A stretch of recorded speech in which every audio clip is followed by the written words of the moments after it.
Hi everyone, Alvina from Arcadier here. Today on Inspire, we have Kerry Wong, CEO of REA Group for Greater China region. Kerry has held senior positions at PayPal, eBay, Zuji, and American Express. With over 20 years of experience, Kerry brings with her a wealth of knowledge in strategizing and expanding operations, leading diverse teams, and building corporate value. Hi Kerry, great to have you. Thank you so much for joining us today. How are you? Good, thanks. Hi, Evelyn. It's been great to watch all the series so far, and it's good to finally get to have to chat with you today. Well, thank you for watching all the videos, and we are equally excited to have you. So perhaps you can just start off by telling or sharing a little bit about yourself, your experiences, and how it's been in relation to startups. Okay, so currently today I'm leading REA Group in Hong Kong for Greater China, and the business actually started as a startup back in Australia. My career, however, began in the traditional bricks and mortars. I worked for American Express in corporate services, and I worked through, looking at building sales and marketing for American Express in the corporate services range. And then I moved on to an online startup called Zuji. So I was asked to come out and build an online travel portal in the Hong Kong market, basically in the nascent days of online travel. And that was an interesting, well-funded startup though, obviously with the shareholders of major national carrier airlines and Travelocity as your platform backend. But it really was, taking a concept to market, which was very much something that the Hong Kong audience was not used to. They used to, back in those days, traditional travel agencies and going in and booking their travel that way. And then from Zuji, I was asked to come and join eBay in Hong Kong and launch eBay Hong Kong, pivot a model for eBay in Taiwan, and really bring eBay to, from a marketplace perspective, the audience of consumers as well as the merchants to the world. And so eBay ran back in those days as a rest of world site, and my journey for eBay was to build a team, again with nobody, and take it from conception, localizing it, building a local website, and then taking the offering out to market and expanding it across the globe.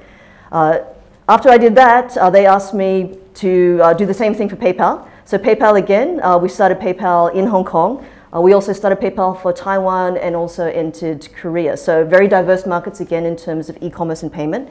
But really it was the same, starting from a very small or no team, looking at what is your localization of a concept and how do you bring the consumers and the customers in one location to the rest of the world, and how you bring the world to the doorstep. So a lot of my experience in the startup has really been looking at a global concept where you localize it, or bringing the world to the doorsteps of your consumers and your customers in the markets that you want to serve in, and then where you're located and based. In REA, now I am really looking at managing across 3 different brands that we offer to the consumer and customers. It is digital as well as offline and online. So it's truly integrated business model here. Again, operating with a startup mentality. REA is a group that's been around for a little while, but the businesses we got in Hong Kong, they're all still teenagers. And my journey here is really to bring that sense of excitement and passion into the property industry, as well as the digital marketing and online and offline events and publishing as well. A lot of experience with very, starting from small and then going to big. And that definitely, you named companies that are now huge. So it's definitely very interesting, and we're really lucky to get a chance to talk to you and pick your brain about all of this. So where I want to start off is maybe you can tell us, obviously, you talked about how you begun with, smaller to no teams in the situation. Maybe you can tell us a little bit about how startups can survive in a market with, limited resources. How did you really get off the ground? Okay, I think most important for a startup is to have the clear idea and passion of where you want to serve and how do you want to serve. A lot of startups today are looking to address an unserved market or an unserved customer segment or consumer segment. So being very clear about what you want to do. And then you have to look at your business viability. Do you have funding? How much funding do you have? Having a business plan that looks at how long you can survive and what is the team, so the purpose, the people, and having the passion around driving what you want to do. Those are very unique things for different business models, but for startups especially, you have a limited time frame where you get to show whether you can succeed or not. So a startup in today's world, you are competing against traditional institutional companies, whether they be traditional, whether they be other online startups. So coming into a marketplace where you are trying to enter and carve out where you can succeed, one is you have to have enough financial backing. The other is you have to look at what team do you want to start to build. You don't have the luxury of having a large organization or having a lot of deep knowledge where you can, like other large companies where you can actually have research done. You can spend time thinking about what you want to do. In a startup, you have to be very much focused on being clear about who you want to address and serve, and then what's the team that you start to bring in from day one. A lot of the founders have typically a lot of experience in what they want to do in that industry segment they want to serve. What they do next is decide what's the next 1, 2, 3 hires that they make, because they're very important for you. Those are the people who will take you from ground zero of conceptualization to really starting to build something. So you're going to have to want to look at who can you walk forward with in a journey that understands and gets on board with you, that can then be almost like mini general managers, because in a startup you don't have the luxury of having specialists who are functionally based. You have to look at people who can work with you across different parts of what the journey may be, whether it's sales to marketing, to business development, to finance, accounting, all of that. A lot of the times it's one person doing everything from day one, and then you start to add on your next critical next due hire, and then the one after that, until you reach a certain scale, or you have funding injection. So on the subject of team and hires, are there any specific types of talents you prefer or tend to look for when you recruit for startups? You mentioned, having somebody who's very broad. Is it better to have, lots of experience, or is it better to, what's your preference when you are trying to look for good talents?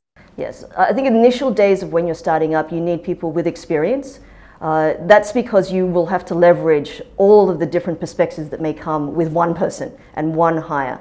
As you start to build, you do then have the ability to be able to afford to build out teams under these people.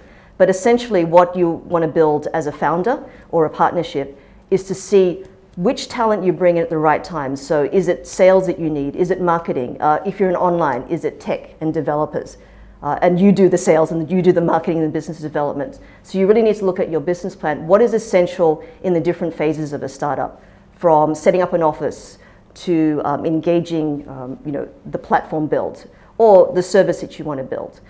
Then you look at the types of characters you want around, because as a startup, they are very long days, very long nights, where you have to put in your own effort and energy. So you need people with characters who are resilient, who are very agile, who like to do problem solving with a passion and curiosity. So people who aren't adverse to change and will pivot and are looking to innovate and disrupt, and thinking creatively about how you do that. So you want to have people who can actually come on that journey with you and energize you and motivate you as a founder or a partner, but also that can carry the mission and the passion with the next new hire as they start to create that almost motivational wave to get onto your journey of where you ultimately want to deliver to the market the change that you want to make. Previously, just diving in a little bit deeper, I know that you mentioned that when you started Tsuji, that you were building on top of Travelocity and the back end and stuff. So similarly with Arcadier, and a lot of our listeners will be using SaaS platforms in order to build their businesses. So in that sense, technology is to a certain extent taken care of. In that sense, what would you recommend as what people should focus on when building their teams if tech isn't necessarily as much of a concern? Is it sales? Is it BD? Is it finance? What do you think the core team should be looking at when they're expanding? So first, I think from a tech perspective, even if you have a great tech stack that you're going to be leveraging, what you do need to do is have people from a product or user experience design perspective as well, early days, because tech as a platform is one way to enter, but you also have to understand your localization or your customer use case. So the experience of it is very important because that's what you're going to take to market. So if you are very close to the segment that you want to solve for, the user experience that you want to solve for, then you'll be looking at almost bringing in the next new hire will be someone who is looking from a sales and business development point of view, because you will have to go out there and present what you offer. Marketing and sales go hand in hand in the early days. There isn't a luxury to have a marketeer and a sales or a business development. It usually is somebody who's set up the company and knows what is the vision and the mission, and that person evangelizes the purpose of where they want to, on the journey of where they want their business model to deliver to the market. So what they will need, though, is people who are very close to the user experience in the design phase of instructing a service provider or a tech provider. This is exactly what the front end looks like. The back end or the platform is being provided to you, but how you present that could be distinctively different depending on which markets you serve in, and even from a location or from a user customer segment, whether it's in different life cycles or in different geographies. So having a clear path to understanding who you serve, what you want to offer them, and then as a founder or early hires, those are the people who actually sales, market, and do business development with partners to get reach into the marketplace for your audience. So on the subject of localization and finding your audience and really marketing and targeting them, you mentioned that you're bringing a lot of global concepts to a local market. How do you normally start that journey into localization? Because I know that a lot of our viewers, they'll be local and they're trying to, there's all these larger concepts that they want to, kind of disrupt or spur. So it depends on how much funding you have. But if you have very little funding, I think you as a founder will have a vision and will have a point of view. Then it is really to test that point of view. So it is leveraging your network, leveraging people around you in your community to test the concept. If you have more funding, you can actually do market research and you can do usability sessions. If you don't, it's very rudimentary. You have a proof of concept and you go talk to people and you share. You may have, as an experienced player from an industry going into a startup, you may already have that network. And so your friends and colleagues, ex-colleagues, those are people who are going to be very important to you, who are trusted advisors, who will give you the, yes, I think it works, I think it's relevant, I think maybe not. Those people are very key to you in the early days. But as you start to get out into the community, you really do need to test whether your vision is actually resonating with your local customer base. And that can be practical, where you can just show people. That can be much more structured, where you have usability sessions. It just depends on where you are in the process and how much funding you have and how much time you have to get to market. So a lot of times the startups will build something and they'll put it out there. It's almost an alpha beta test at the same time, where you actually leverage real users and you walk them through the experience, or you put it in their hands to start to play around with it. And the great thing about a startup is that they have the flexibility in their platform to actually make iterations very quickly, much more faster than such larger companies who have global platforms that they have to work with. So startups have the passion as well as the ability from time and scale to actually pivot much faster and innovate on what they're offering to the market. Yep, I mean, we definitely, that's great advice. We definitely keep on hearing that you really just need to get your product into the hands of users, and you really need to get that fast feedback and to do iterations and to always keep on innovating. Yes. So you mentioned that a lot of this is dependent on funding. I'm curious to know your thoughts on how you go to market, or what you do if it's different between having a lot of resources or limited resources versus sufficient resources. Is it anything other than, being able to do lots of market research like you talked about, or what are the other things that are great to have if you actually do have funding? Yeah, so if you do have funding, I think you do have the ability to take a more thoughtful process of going to market, where you have more time. You also have an ability to leverage resources. If you don't have a lot of funding, your decisioning has to be much faster.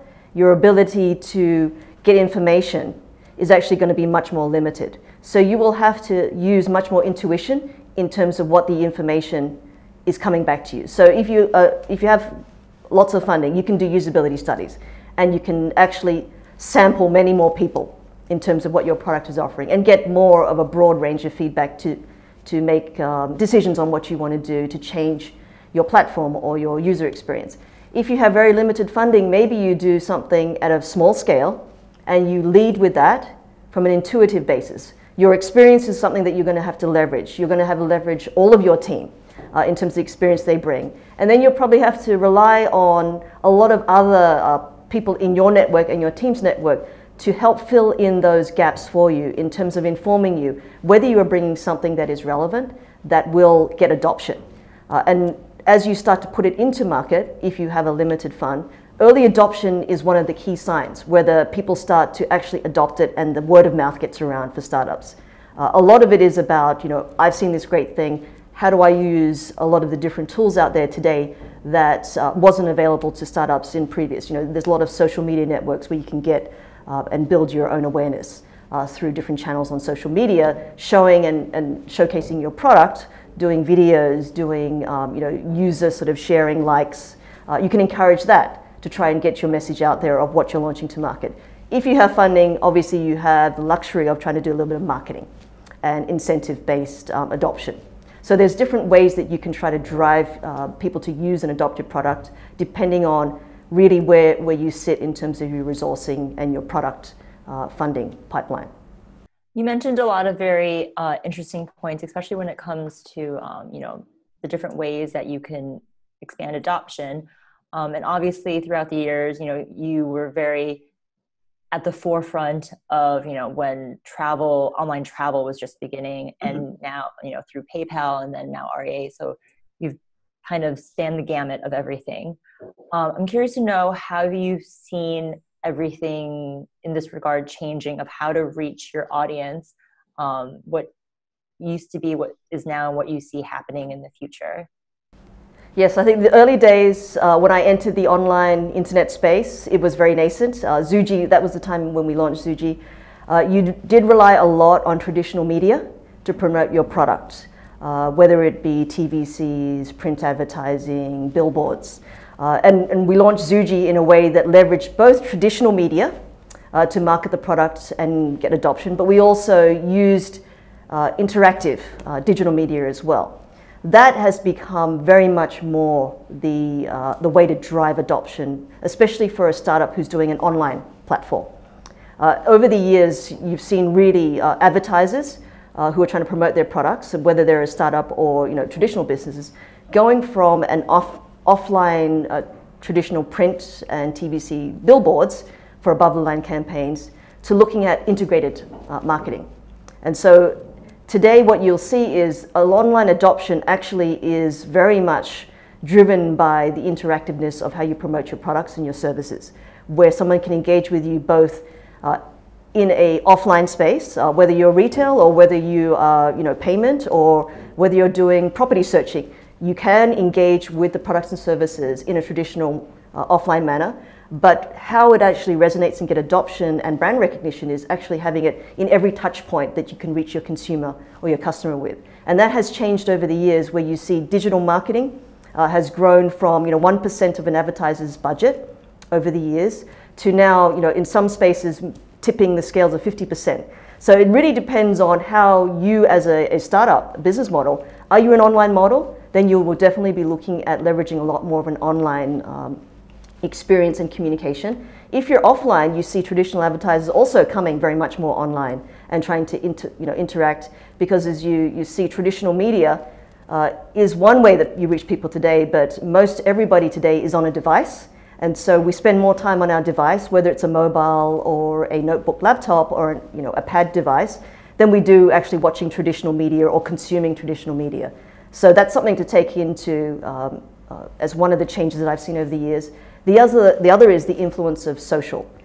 Influences in social media are very much more prevalent than they were before. Before, we would have to convince in an online space that you should trust a brand, that you should get services by actually touching and feeling, experiencing it. Today, a lot of it is based on influencing. And so you will trust a lot of what other people are thinking about the brand. So feedback in social media is very key to how brands need to be taking and pacing with them. And startups very much are about feedback, user feedback, as well as people sharing about their experience and sharing that word of mouth. So brands can actually grow very quickly, and in a startup environment, this is also very important for them. when you get into social media channels is where people actually will spend a lot of time talking about you, thinking about you, and sharing how they've used your service and your product. And so that is very different in the last 20 years, where I've seen, especially in the millennials, where they spend much more time in the space of influencing and having that social communication dialogue about the products and services they use. And they can be very early adopters just because of their user behavior, but they can also get brands to completely take off much faster than traditional marketing methods would have done, 15, 20 years ago.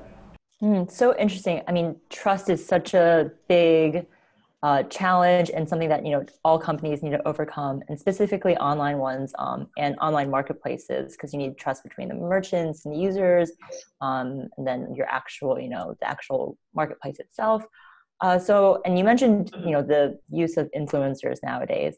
I'm curious to know, what are some other tips or advice you would give to new startups, who don't necessarily have the brand backing, say like, oh, you know me, so you should trust, or you should try me out. How can startups foster trust within their different communities that they're trying to create? I'd say one of the things that they should do is try to leverage a network of partnerships. Whether, depending on the type of service and product you're offering, trust is the key, especially online models. So if you look at other partners that you can associate yourself with, where they have built up some trust in the community that you want to serve.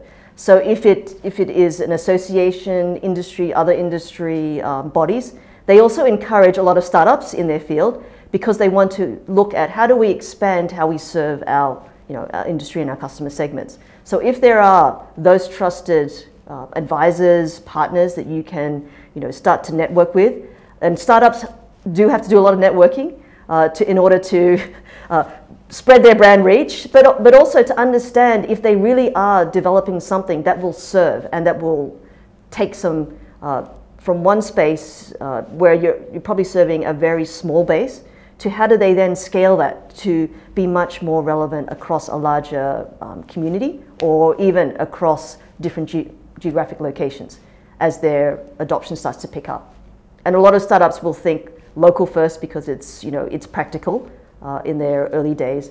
But as you build your business journey and your vision, you want to see whether you can become relevant in other parts of the world. And if you can, that's where you get incremental business growth at triple digits. And that's where startups will be looking to grow year over year, is how can I move and grow that quickly to get the adoption? And how do I get that relevant? If I don't have a brand name, then I need to look at, if I'm a startup, I would say recommend you start looking at who are the brands that are in your space that you don't compete with, but you complement with. Who are the ones that will see you as leveraging, expanding what they offer to their community? And if your community and their community overlap, it's a great friendship of partnership, but also it gets you much closer to your customer because you're leveraging a brand that already is there with them. If you don't have that network, then you need to start looking at how do you start to build that? Where do you need to maneuver in the markets that you are? There's many different associations out there from an industry perspective. You're looking at your old network. Are there people that you can go and meet? So if you look at the way startups work, there's a lot of coffee sessions, there's a lot of lunches, there's a lot of going to different industry events where you get to meet people.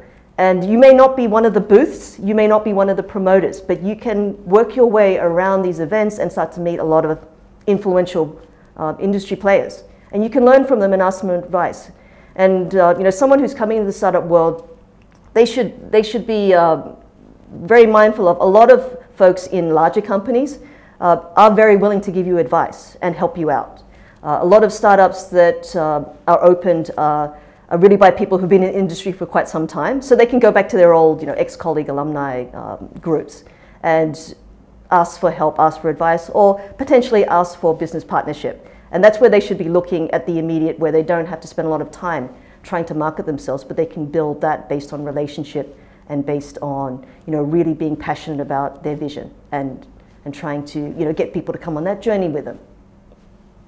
Yeah, I mean, it's definitely super important. We keep on hearing as well that, networking, leveraging your existing network or expanding your relationships and partnerships is extremely important.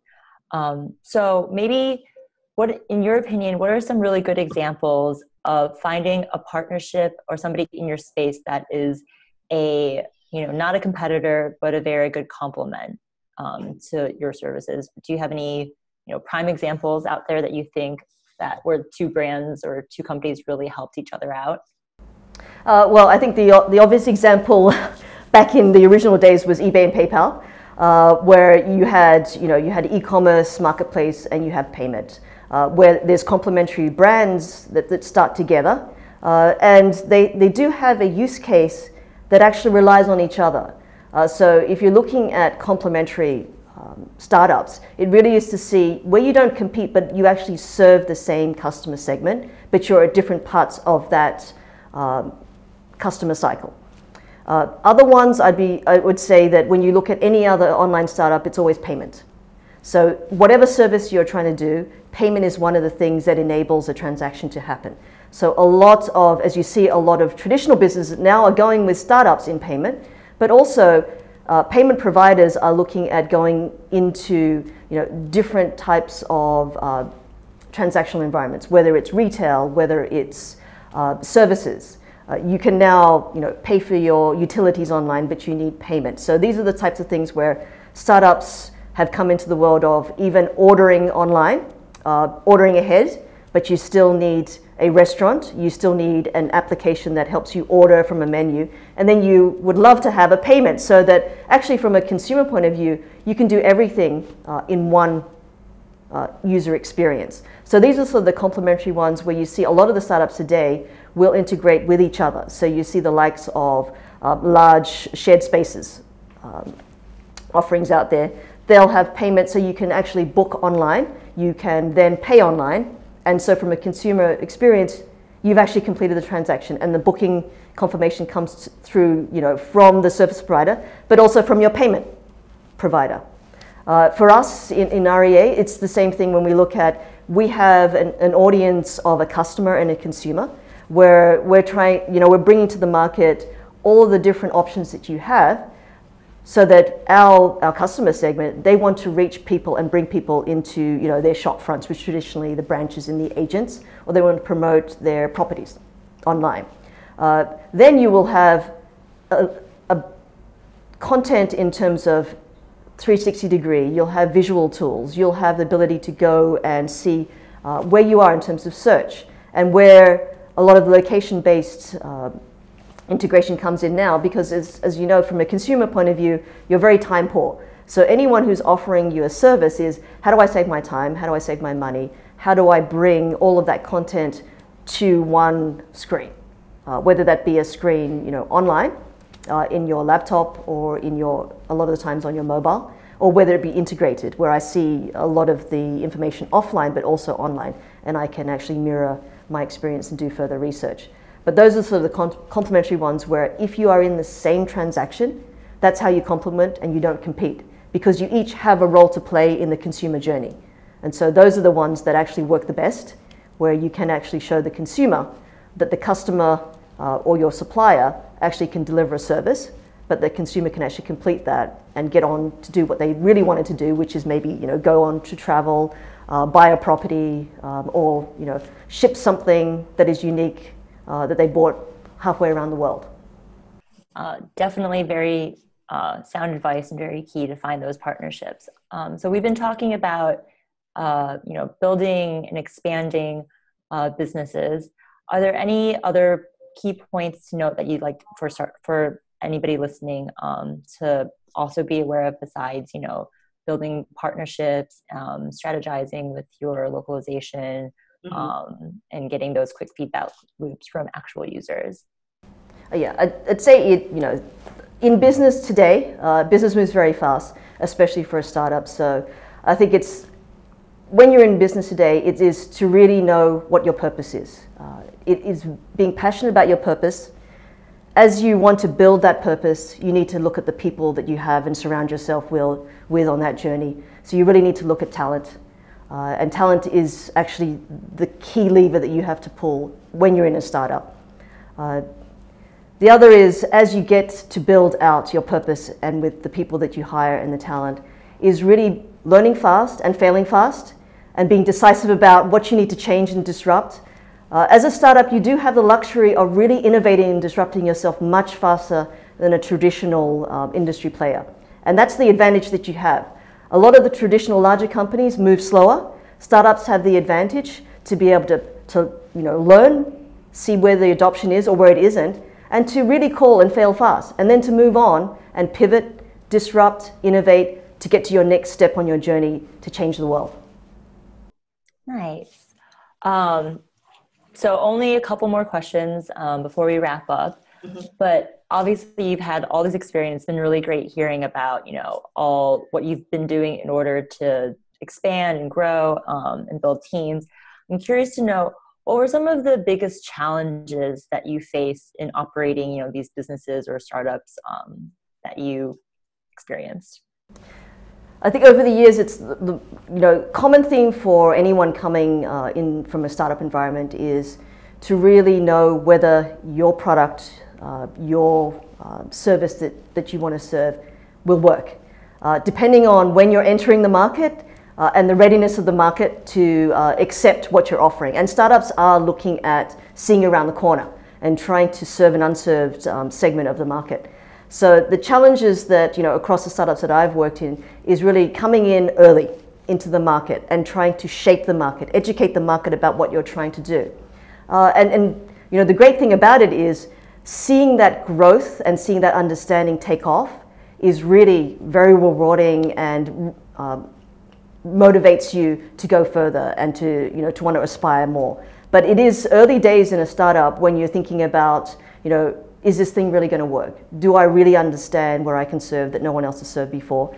And if the market isn't ready, you'll have to be very resilient.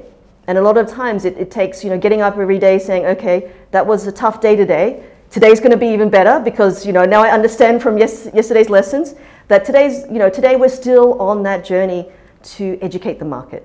And startups are educating the market because they are developing something that no one else has seen before. Or they may have identified a problem that no one else is addressing today. So with that, you do have the journey with the customer to take. And that's not necessarily an easy journey to take. And you do have to maintain your passion for your purpose. So that's one. And then you have to hire people who really will stay with you on that journey and is just as passionate about you, what you're trying to do. Because you're an evangelist as a startup. So you really will spend a lot of time, talking about what you're trying to do. Educating people, whether it's your network, whether it's your community, or it's your customer or your consumer, what you're trying to achieve. They may not always get it, so you do have to maintain that laser focus on this is what I want to create, this is how I'm going to create it, and this is how I'm going to change the world. And if you come with me, you will see the value of what we will deliver, and we will change the world and make people's lives differently. And I see that with the startups that I've worked for, where I see that you shape the way people buy travel today. And the early days, people were not buying travel online. They were buying traditional, going in and asking a travel agent, how or where should I go for my next vacation? Today, you have the ability with many different online platforms to decide where you would like to go, to do the research of what you would like to do, and then you can buy all of that within an online platform, and you're good to go. You don't need to spend time going into a shop environment. If you want to do that, you can still do that. And a lot of people still do that. But if you're an independent traveler, now you have the ability to actually do a lot of research and you have a lot of content online to actually inform yourself about how you want to travel, when you want to travel, and how much you're going to pay. So there's a lot of different tools out there for you to be more informed as a consumer. So one is really understanding and educating very early on in a consumer journey of what you're trying to do. The other is finding the talent. As you start up, you've got to find the talent that is willing to come on a journey with you, because most startups aren't very well funded in the early days. So you'll have to be very passionate, and you'll have to do it almost at the early days with a lot of love and the aspiration, the resilience of we're going to get there. And you have to see that horizon of where you want to climb to, because it is a climb, because you are starting from nothing. You're starting from almost like a blank sheet, and you're creating your build off that. So the people that you surround yourself with, you have to actually have the right chemistry. The strengths of each of you have to play very well together. and you have to complement your areas where you're a little soft on with people with strengths.